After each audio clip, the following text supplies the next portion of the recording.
2 hello check hey check 3 पे देखिए।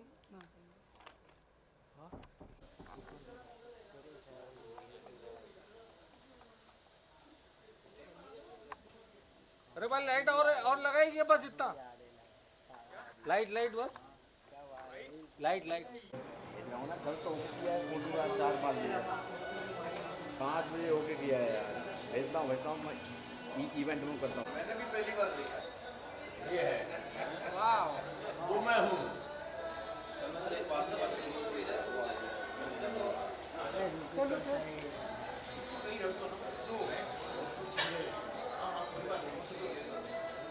अपने अपने किसी आदमी को लाया नहीं ना सबका चला गया।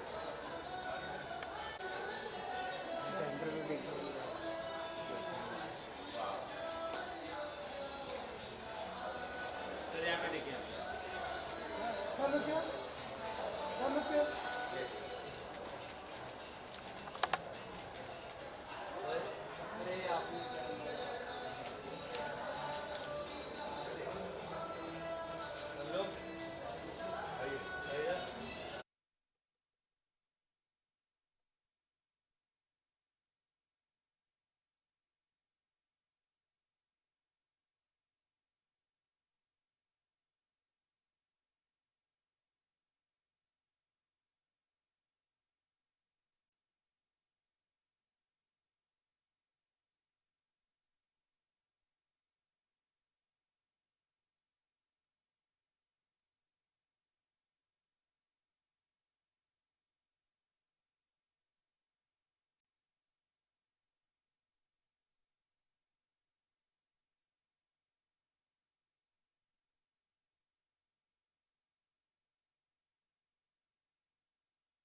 का वो ऐसा पन्ना जिसकी बात लोगों ने की ही नहीं, क्यों नहीं की और क्या उन्हें रोक रहा था और अब क्यों की जा रही है, इस सब की बात करेंगे यहाँ पे। ऑफ कोर्स जब हम इस फिल्म के पीछे जो जो विजनरीज हैं, जो लोग हैं जिन्होंने इसमें अपना सब कुछ लगा दिया है, उनसे बात करेंगे। और ऐसे में सबसे पहले मैं यहाँ इनवाइट करना चाहूंगा प्रोड्यूसर साहब को, जिन्होंने ये बहुत ही ब्रेव स्टेप लिया है और इस सबको आप सबके सामने लेकर आए हैं। He's a people's person, ladies and gentlemen, a true leader. Please give it up for Gururu Narayan Reddy साहब। एक बार जोरदार तालियां। Not just a producer of this movie, but of course इतिहास को आप सबके सामने लेकर आ रहे हैं, हमें बता रहे हैं इसके बारे में। वेलकम सर, बहुत बहुत स्वागत है आपका। Thank you sir. अभी मुंबई मीडिया से, ऑफ कोर्स महाराष्ट्र से बड़े सारे लोग हैं यहाँ पे, उनसे मुखातिब हो रहे हैं, आप क्या कहना चाहेंगे सबसे पहले? मैं तो सबसे पहले as a producer I want everybody to go and watch this movie because as our anchor said that untold history के पीछे कितने तकलीफें उठाए हैं उस जमाने के हैदराबाद प्रोविंस के लोग। वो आज का पूरा तेलंगाना है और 5 districts of Maharashtra and 3 districts of Karnataka. So कोई राजा अपना इतिहास में, मतलब जब से मानव पैदा हुआ उस जमाने से लेके आज तक, कोई भी हेड ऑफ द स्टेट और कोई राजा महाराजा कोई भी, या कोई when you can say even the worst guy also has not inflicted injuries which cannot be cured at any time. कोई किसी से भी धोए तो, even if you wash with a nectar, those sins cannot be washed. Those were the sins committed by the last Nizam of Hyderabad, Mir Usman Ali Pasha, and his private army called Razakar. 76 साल हुए ये सब हादसे होके। ये हादसा नहीं बोलते, ये मेहम बोल सकते हैं, जेनोसाइड बोल सकते हैं। जहाँ पे उस राजा ने वो उसका गद्दी को संभालने के लिए उसको हैदराबाद निकाल के उसको तुर्किस्तान बना के पाकिस्तान के साथ जोड़ने का जो सपने देखा, वो सपने के वजह से सब लोगों को मेजॉरिटी हिंदू को इस्लाम में कन्वर्ट करने का कोशिश किया। जो भी कन्वर्ट नहीं हुए उनको मार दिया गया, औरत को रेप कर दिया गया और उनके प्रॉपर्टी को भी सीज जब्त करा दिया गया। इतने सारे हादसे हुए, सो क्यों नहीं निकाले आज तक, क्यों नहीं निकाले? डेलिकेट मैटर है। डेलिकेट मैटर चंद लोगों के लिए होगा, लाख के लिए होगा, करोड़ के लिए होगा, लेकिन इस भारत का बच्चा है गुडूर नारायण रेड्डी के लिए डेलिकेट नहीं है। क्या बात। ये मैं कर्तव्य समझ के मैं इस सिनेमा को प्रोड्यूस किया, क्योंकि इतिहास को सामने लोगों के सामने लेके आना है। फिर ऐसे इतने मतलब कुछ भी कितना भी बुरा नाम दे इन रजाकारों को, वो नाम सबसे worst name in the universe आने वाले दिनों में या 100 दिनों में वो दे सकते तो दे सकते, क्योंकि ऐसे फिर पैदा नहीं होना। ऐसा जो भी ग्रुप या whatever it is you can say, ये फिर ऐसा इस देश में पैदा नहीं होना, ताकि अपने बच्चे, अपने पोते पोतियां जो भी है आने वाले पीढ़ियां शांति से जी सके। क्योंकि एक तरफ से बोलते हैं अपन गंगा जमुना तहजीब से जिएंगे, जरूर जिएंगे हम। बहुत जितने भी लोग इस देश में हैं 142 करोड़ लोग, सब गंगा जमुना तहजीब से जिएंगे। सब हम भारत माता के बच्चे पहले, उसके बाद में बायोलॉजिकली अपने पेरेंट्स के बच्चे हैं। जो भी आदमी इस धरती पे पैदा होता, भारत मेरा माता है, वंदे मातरम बोलना जिम्मेदारी है मेरी फर्ज है बोल के जब समझते हुए आगे बढ़ेंगे, यही मैसेज मैं लोगों को देना चाहा। क्योंकि आज का जमाने का जो है 142 करोड़ का पॉपुलेशन में, इसमें कम से कम 100 करोड़ पॉपुलेशन अपना देश में है।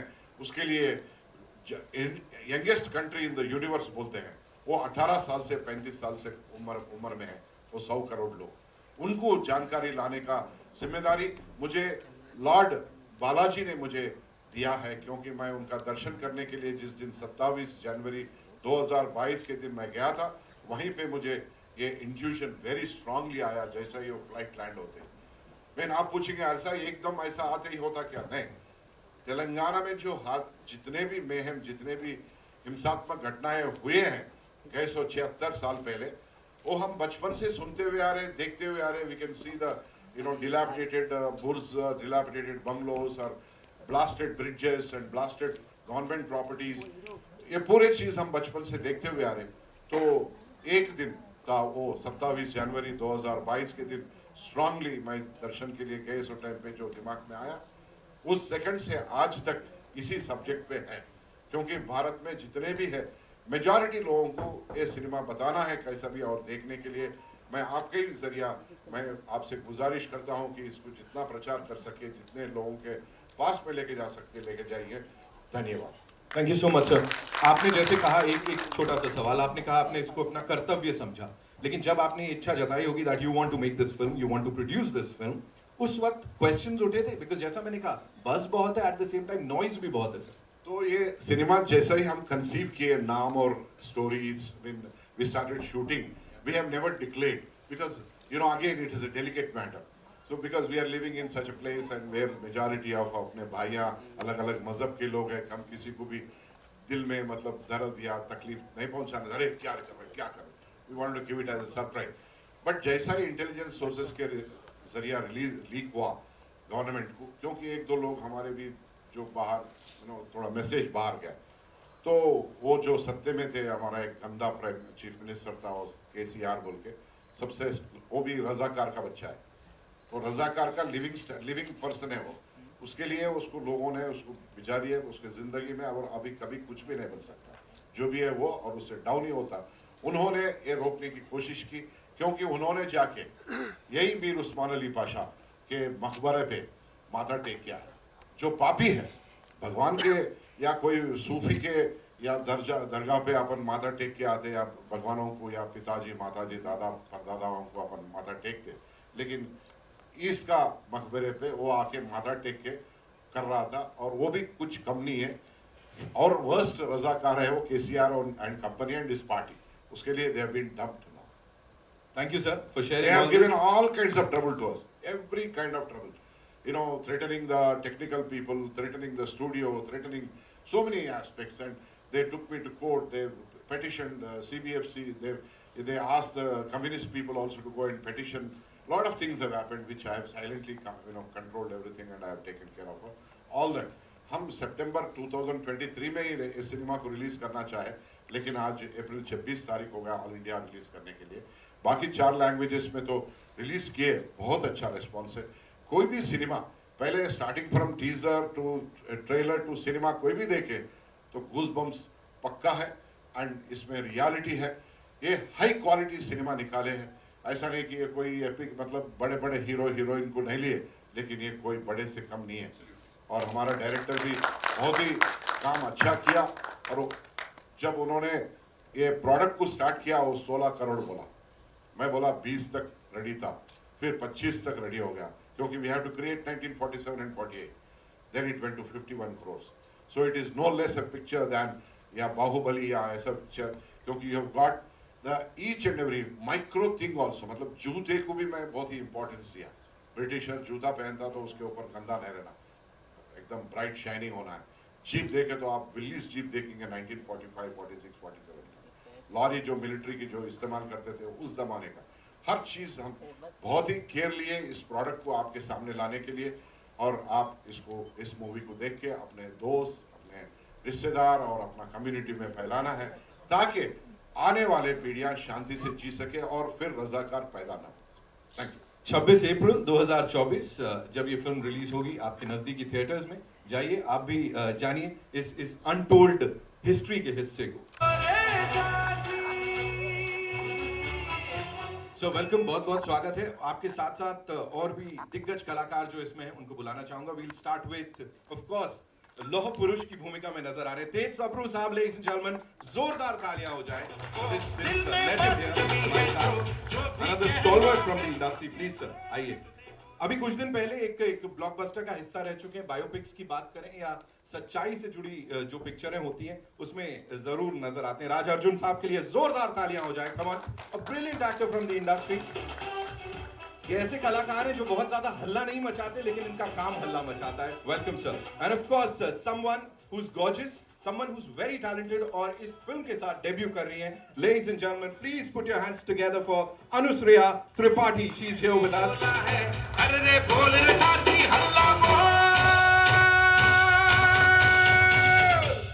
And that's all about it. Of course, the captain of the ship, ladies and gentlemen, Yata Satyanarayan साहब के लिए एक बार जोरदार तालियां.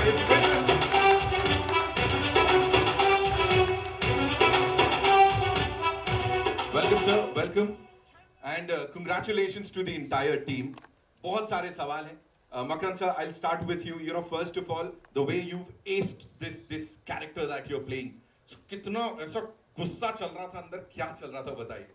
क्या है, सबसे पहले तो good morning, good afternoon, whatever it is, but a day to remember, because Hindi में जब कोई फिल्म रिलीज होती है मराठी में, तो हम अपनी बात कह सकते हैं. हमारी मदर टंग है. हम लिखते हैं इंडियन पासपोर्ट पर नेशनैलिटी, लेकिन अचानक से पता चलता है कि हमें इंडिया के बारे में क्या पता है. और जब मुझसे कहा गया, क्योंकि हमने देखा है गांधी जी पे बनी फिल्म, बेन किंग्सले बनी, फिर नसीरुद्दीन शाह ने हे राम में काम किया, सुभाष चंद्र बोस जी पर फिल्म बनी, लेकिन एक ऐसा पन्ना जो इतिहास में काले रंग से लिखा गया और जिसके बारे में उतनी मालूमात नहीं है. फिर मुझे जब बताया गया कि आपको इतिहास का किरदार करना है, तो नितिन क्या बात होती है कि इतिहास का किरदार कोई भी करना जाए, आप अचानक से एक जिम्मेदारी आती है कि आप उसके बारे में जानना शुरू कर देते हो. और कमाल की बात यह है कि बहुत ही लिखा पढ़ा आदमी, मीर उस्मान अली खान बहुत ही मतलब साहित्य प्रेमी था, शेर व शायरी करता था, और दुनिया का सबसे अमीर आदमी, मतलब टाइम मैगजीन पे उनकी तस्वीर छपी हुई थी 1937 में, लेकिन दुनिया का सबसे कंजूस आदमी भी था. तो मतलब कमाल की बात यह है कि कोई भी अंग्रेज या फ्रेंच आदमी या अमेरिकन आदमी मिलने आता था, सिगरेट ऑफर करता था, पूरा सिगरेट का पाकिट ही उनसे ले लेता था, बक्सा ही ले लेता था.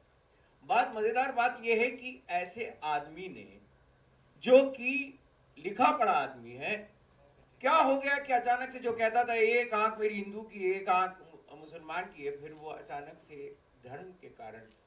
फिर बात समझ में आई जितना हमने थोड़ा सा रिसर्च किया कि जब वो अंग्रेज़ों के साथ वफादार ज़्यादा रहा, अंग्रेज़ों ने हमेशा से उनको एक हाइनेस करके भी एक दिया था, उनको नाम दिया था, और वो आदमी चाह ही रहा था कि जब आज़ाद हो जाए हमारा मुल्क तब वो हैदराबाद को अलग कर ले, उसको तुर्किस्तान बना ले, वो अलग ही करना चाह रहा था। ये भीतर की बात बहुत कम लोग जानते हैं।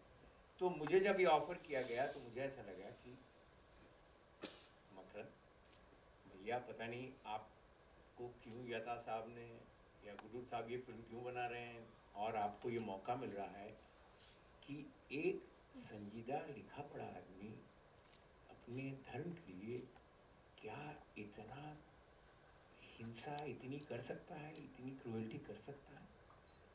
और खैर फिर उसके बाद जो काम किया गया वो यही था कि एक हिंसा वाला आदमी कितना मतलब आपने देखे होंगे 2 शॉट कि जिसकी आँखों में अचानक से जब आप धुआं छोड़ते हो तो धुएं में भी ऐसा लगे कि बारूद छोड़ रहा है, वो कोई एक जहर है जो डाल रहा है। तो मैं ये बात ज़रूर कहूँगा कि एज एन एक्टर अचानक से मुझे मेरे अंदर का एक हर एक के भीतर एक क्रूएल आदमी होगा ज़रूर, तो मेरे अंदर का क्रूएल आदमी निकल गया है ये किरदार करके, ये मैं कहना चाहूँगा। पहले ही शॉट में सर जब वो ऐसे आप धुआं छोड़ रहे हो ना, सच में वो दिख रही है नफरत। पर एक बात बताऊं, इसमें मेरा मज़ेदार एंट्री दी है इन्होंने कि इतना दुनिया का सबसे अमीर आदमी है, उनके एक रस्म होती थी हर निज़ाम कि एक सोने का सिक्का उनको दिया जाता था, उसे छूते थे वापस लौटा देते थे, लेकिन ये आदमी रख लेता था, ये 7वां जो निज़ाम था, ये कंजूस था, ये रख देता था। तो एक ऐसा सिक्का गिर जाता है और वो सिक्का मिल नहीं रहा है, तो इन्होंने एंट्री वो रखी है कि वो अपने नीचे झुककर ढूंढता है और उसे अपनी लकड़ी से ढूंढ कर लाता है, और वो किस्सा ढूंढ कर रखता है अपने वापस पॉकेट में। और एक मज़ेदार बात ये थी कि उसके पास जेकब हीरा था, जो हीरा कहते हैं कि बहुत ही 7 एक हीरे होंगे दुनिया भर में, तो वो उनके पास था। तो हम सोच रहे थे उसका क्या करें, मतलब थोड़ा सा हम जो क्रिएटिव लिबर्टी लेते हैं वो उसका पेपर वेट की तरह इस्तेमाल करते थे, माइंड यू, पेपर वेट की तरह इस्तेमाल करते थे। तो हमने उसके हाथ में जो लकड़ी दी थी स्टाफ, उसके ऊपर वो लगा दिया था, और उससे वो अपनी खुजली करता है, अपने पैर में जब खुजली होती है उससे खुजलाता है। तो वो सब करते हुए ऐसा लगा मुझे कि पता नहीं यार, एक एक्टर होना कितना इम्पोर्टेंट है कि अचानक से आप इतिहास में उतर कर आप वो किरदार निभाते हो। मैं अपने आप को थोड़ा सा भाग्यशाली समझूंगा कि मैं इस फिल्म का हिस्सा हूँ, और मैं इनके लिए ज़रूर ये कहना चाहूँगा कि हम हमेशा देखते हैं कि बड़े स्टार्स आते हैं और उसका बजट 100 करोड़ 200 करोड़, और फिर वो बड़ा स्टार होता है वही 100 करोड़ ले जाता है, इसलिए फिल्म 150 करोड़ की 200 करोड़ की होती है। लेकिन इस फिल्म को 50 करोड़ की बनाना, इसका मतलब है इनका कन्विक्शन कितना है बनाने वाले का भी, कि हम एक्टर चाहते हैं जो किरदार में दिखें कि ये निज़ाम लगे, इसलिए इसे कास्ट किया गया। तो तहे दिल से मैं इन दोनों का शुक्रिया अदा करूँगा कि आपने ये फिल्म बनाई और मैं इसका हिस्सा हूँ। धन्यवाद सर, thank you so much. Moving on to लौह पुरुष, श्री सरदार वल्लभ भाई पटेल का इतना खूबसूरत किरदार जो यहाँ पे निभाया है। तेज सर प्लीज मुझे बताइए सबसे पहले कि लौह पुरुष के बारे में और क्या क्या पता लगा, बिकॉज यहाँ कई चीजें पता लग रही हैं आपकी रिसर्च में। What all did you get to know about him? नमस्कार आप सब लोगों को। मैं जब मुझे बुलाया गया हैदराबाद लुक टेस्ट के लिए, वैसे मेरी पहली फिल्म सुरक्षा लगी थी 1979 में एज अ लीडिंग मैन। 3-4 फिल्में करके मैं ऑन द लीडिंग साइड, फिर मैंने नेगेटिव रोल्स करना शुरू किया था, फिर बाद में कैरेक्टर रोल्स किए। तो जब मुझे इस रोल के लिए बुलाया गया तो 3 बार मेरे लुक टेस्ट हुए, और अल्टीमेटली रेड्डी साहब और यट्टा साहब ने फाइनल किया मुझे। 3 look test, lot of prosthetics, तो और मुझे एक्सप्लेन किया गया ये रोल। वैसे मैंने ग्रेजुएशन हिस्ट्री में की थी अपने कॉलेज एल्फिंस्टन से, तो एक ढांचा सा था। एंड सरदार साहब हैज़ बीन माई आइडल। बहुतों के अलग अलग हैं, किसी का गांधी जी हैं, किसी के नेहरू जी हैं, किसी के सुभाष चंद्र बोस हैं, लेकिन मेरे आइडल यही थे। और जब मुझे उनका रोल निभाने का सिल्वर स्क्रीन पे मौका मिला तो आई थिंक मेरे लिए इससे बड़ी गर्व की बात और कुछ नहीं है. 46 years, over 300 films, the only actor to do 13 languages. इतना मैंने किया हुआ है, लेकिन मैं आपको ये बता दूं कि ये रोल जो है ये मेरा लाइफ का one of the best roles है. ये आप जब देखेंगे तो शायद मैं बताएंगे कि मैंने कैसा किया है. And I hope convinced you कि एक नेगेटिव एक्टर जो है रोल्स करने वाला उसने पॉजिटिव कैसे किया है. एक छोटा सा आपको इंसिडेंट बता दूं कि प्राण साहब जो थे वो मतलब जब से मैंने कदम रखे इंडस्ट्री में, मेरे फादर थे, उनके जैसा कोई विलन उस दौर में नहीं था. लोगों ने अपने बच्चों का नाम प्राण नहीं रखा कभी, तो इतनी दहशत थी उनके नाम से. लेकिन एक फिल्म, सिर्फ एक फिल्म, मलंग बाबा उपकार, मनोज जी ने उनको पॉजिटिव रोल में लिया और उसके बाद हिस्ट्री है. उसके बाद प्राण साहब ने सिर्फ पॉजिटिव रोल्स किए हैं. तो मेरे लिए ये हिस्ट्री वैसे भी है और आई थिंक इसके बाद again it will be repeated. Thank you so much. Thank you so much, sir. Racha, I'll come to you. And ये मेरा सवाल आपके लिए है, बिकॉज जितने शांत आप ऐसे हैं और जब आप स्क्रीन पे दिखते हैं, इसकी बात करूं या अभी आपने हाल ही में एक और बहुत बड़ी ब्लॉकबस्टर दी है, सो वो बिल्कुल अलग चले जाते हैं. When you playing a negative character, वो खुद को कितना असर करता है? बिकॉज एज सर ने भी यहाँ पे अभी बताया, वो रजाकार इज लाइक हिट कर रहे हैं, हम सबको हिट कर रहा है. फॉर यू इमोशनली कितना चैलेंजिंग है? Thank you very much for this nice introduction and all. आप सभी को मेरा नमस्कार. ये बिल्कुल सही कहा आपने, इमोशनली बहुत हिट करता है. हम एक जर्नी से जब एक ख़त्म होने को आती है वो, तो एक वैक्यूम सा आ जाता है, क्योंकि ये एक्टिंग प्रोसेस ही ऐसे ही है कि आपको साइकोलॉजिकली उस परचम तक पहुंचना होता है, नहीं तो वो कन्विक्शन आएगा ही नहीं. अब मैं बॉडी लैंग्वेज ले आऊँगा, मैं जेस्चर ले आऊँगा, मैं स्पीच ले आऊँगा, मैं डिक्शन पे ठीक काम कर लूँगा, लेकिन अगर मैं उसमें सोलली उतरूँगा नहीं तो वो कन्विक्शन बाहर भी नहीं पहुँचेगा. और उसको पहुँचने में अपने आप को तकलीफ़ में तो डालना ही पड़ता है. बट ये चुनाव मेरा ही है और मुझे इसमें बहुत सुकून मिलता है. बहुत. मुझे हर बार जब भी मैं कोई इस तरह का काम करता हूँ तो मुझे लगता है कि जीवन जो है सार्थक हो रहा है. जिस तरह का सिनेमा मैं करना चाहता हूँ, जिस तरह की एनर्जी मैं भेजता हूँ, मैं बार बार यही विश करता हूँ कि मुझे टफ से टफ रोल जो है वो किसी तरीके से पहुँचे. और वो पता नहीं क्या होता है कि कुछ दिनों के बाद मेरे पास इतने ख़तरनाक रोल आते हैं और मुझे लगता है कि वापस एक लड़ाई, वापस एक चैलेंज मुझे जो है रिसीव करना है. तो तकलीफ़ का दौर तो तब भी रहता है कि जब उस रोल की तैयारी करनी हो, और जब वो चला जाता है तो आप न मैं एक्टर हूँ और न मैं वो किरदार हूँ, तो वो भी तकलीफ़ का दौर रहता है. अनटिल अनलेस कि इमीडिएटली आपके पास कोई प्रोजेक्ट हो.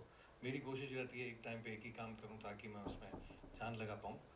तो ये है, लेकिन उसका एक अपना मज़ा भी है. वो बहुत सुकून दे जाता है और वो इतनी ताकत दे जाता है कि आप आने वाले कुछ महीनों में आप वापस एक चुनाव करते हो कि अब क्या और अब कौन सी फिल्म. तो मेरे लिए यही एक खुराक है. अब इस फिल्म की अगर बात करें तो मैं आपको सच में ऑनेस्टी से बताऊं कि मुझे नहीं मालूम था. रज़ाकारों के बारे में नहीं मालूम था. कासिम रिजवी के बारे में, जो कैरेक्टर मैं कर रहा हूं, उसके बारे में नहीं पता था. हैदराबाद में ऐसा हुआ है 1946 to 48 के इरा में, ये भी नहीं पता था. बट जैसे कि कोई भी सेंसिबल एक्टर करता है, जैसे ही उसे कोई रोल ऑफर होता है वो उस पर काम करना शुरू करता है. तो मैंने भी वही किया. यूट्यूब, गूगल, किताबें, जितना मटेरियल अवेलेबल था, डायरेक्टर सर से बात की, प्रोड्यूसर सर से बात की, जितना बाहर से मैं इकट्ठा कर सकता था किया. और उसके बाद वो जो एक इंटरनल जर्नी आपकी शुरू होती है वो किया. और ज़्यादा जैसे कि मैं कोशिश नहीं करता हूँ बनने की, वो होने लगता है. बस ये है कि आप उतनी ईमानदारी डाल दो उसमें, दिन रात सोते जागते खाते पीते बस उस कैरेक्टर के बारे में सोचो, तो अपने आप बॉडी लैंग्वेज, जेस्चर, पोस्चर सब आ जाता है, सब आ जाता है. और इसी ज़िंदगी का एक एक्टर को बहुत मज़ा आता है और मैं उसी मज़े को ले रहा हूँ अभी. और इस फिल्म के बारे में मैं आपको कहूँ, मैं ऑनेस्टली बोल रहा हूँ कि मैंने, जैसे कि हमने बहुत सारी बड़ी तेलुगु फिल्में देखी हैं और तेलुगु सिनेमा जो है वो कुछ ऐसी बड़ी बड़ी फिल्में हैं जैसे बाहुबली, पुष्पा, RRR, स्वाहो, सोहो, एंड ये सारी फिल्मों के लिए जाना जाता है. तो मैं आपको ये यकीन दिलाना चाहता हूँ कि इसका जो लेवल है ना वो उसी तरह की फिल्म का है। मतलब तेलुगु इंडस्ट्री की या तेलुगु सिनेमा की जब जब बात होगी ना तो उसमें रज़ाकार का नाम जरूर लिया जाएगा, जरूर लिया जाएगा। ये मेरा वादा है आपसे।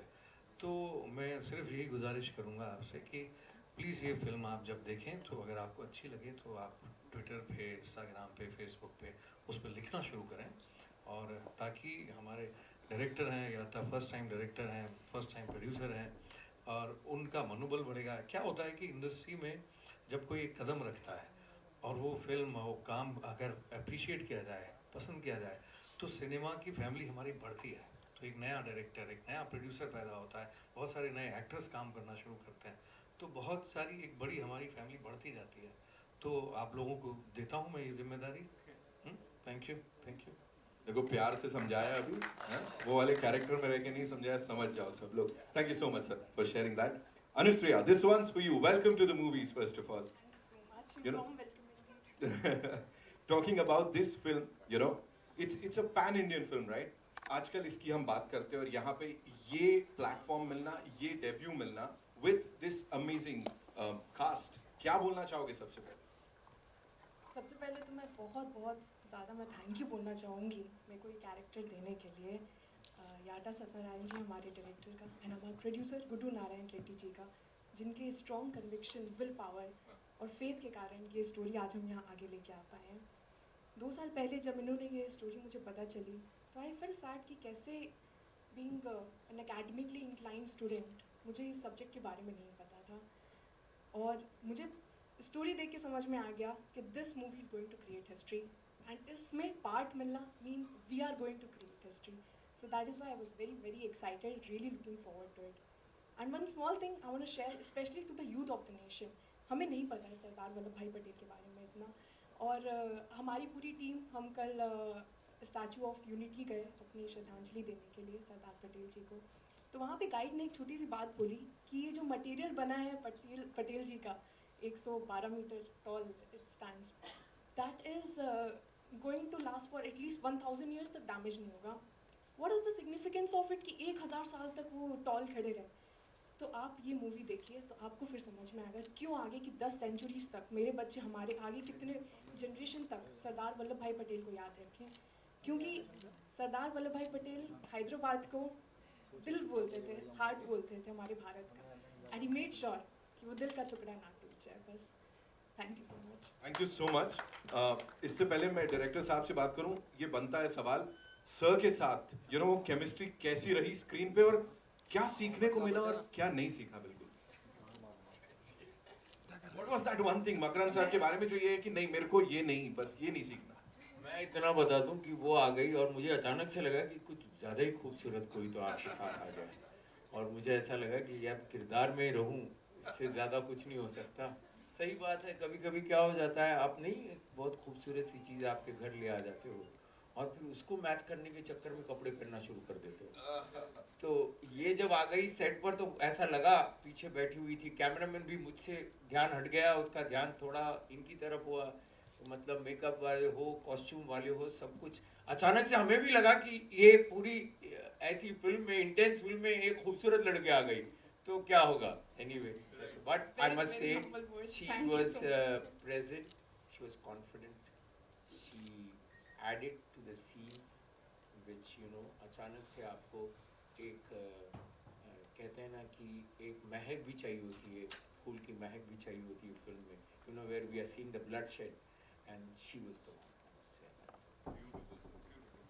मेरे लिए तो यस, मेरी ट्रेनिंग स्टार्ट हुई 3-4 मंथ्स के लिए। जो मेरे ट्रेनर थे, जो एक्टिंग के गुरु जी थे, जिन्होंने सिखाया, उनका शुरू से ही था कि आपको मकरन जी के साथ अपना स्क्रीन शेयर करना है। सो आपके कारण स्क्रीन प्रेजेंस उनका नहीं ख़राब होना चाहिए। तो वो मोटिवेशन बहुत स्ट्रॉन्ग था कि he is one of the most legendary actors in our generation, और उनके साथ स्क्रीन शेयर करना मेरे लिए बहुत बड़ी सौभाग्य की बात थी।